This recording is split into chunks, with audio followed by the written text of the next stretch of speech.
ఈ Janasena wooden memento కోసం ఇప్పుడే ఈ వాట్సాప్ నంబర్ కి కాంటాక్ట్ చేయండి. Hi hello welcome. ఓటమి భయంతో వైసీపీ దాడులు చేసే అవకాశం ఉందని జనసేన నేత నాగబాబు అన్నారు. కూటమి నేతలు జనసైనికులు సంయమనం పాటించాలని విజ్ఞప్తి చేశారు. వైసీపీ కవ్వింపు చర్యలకు ప్రతిస్పందించొద్దన్నారు. ఖచ్చితంగా కూటమి ప్రభుత్వం ఏర్పడుతుందంటూ నాగబాబు వీడియో రిలీజ్ చేశారు. ఇవాళ కూటమి విజయానికి చేరువలో ఉంది. వైసీపీ పరాజయం అంచుల్లో ఉంది. సో ఎప్పుడైతే ఒక మనిషి పరాజయం అవుతాడు అని తెలియగానే ఒక రకమైన ఫ్రస్ట్రేషన్ ఉంటుంది. ఒక కైండ్ ఆఫ్ వైలెన్స్ చేయడానికి, గొడవలు చేయడానికి సన్నద్ధులు అవుతుంటారు.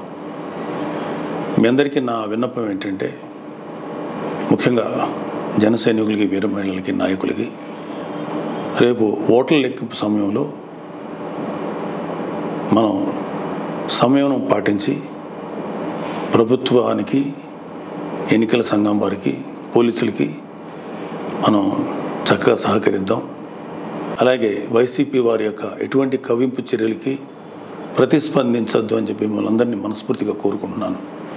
ఎందుకంటే ఏమీ లేని నాకు ఎగిరెగిరి పడుతుంది, అన్నీ నాకు అణిమణిగా ఉంటుంది అన్నట్టు మనందరం సైలెంట్గానే ఉందాం. కూటమి సభ్యులందరికీ, అలాగే జనసేన కార్యకర్తలకి, వీర మహిళలందరికీ ఒక మనవి, మనం ప్రజాస్వామ్యాన్ని గౌరవిద్దాం. ప్రజాస్వామ్యానికి వ్యతిరేకంగా మనం ఏం చేయొద్దు. పోలీసులకి, ఎన్నికల సంఘానికి సంపూర్ణంగా సహకరిద్దాం. మన డెమోక్రటిక్ స్పిరిట్ని మనం నిలబెట్టుకుందాం. ఖచ్చితంగా రేపు రాబోతున్నది మన కూటమి ప్రభుత్వమే.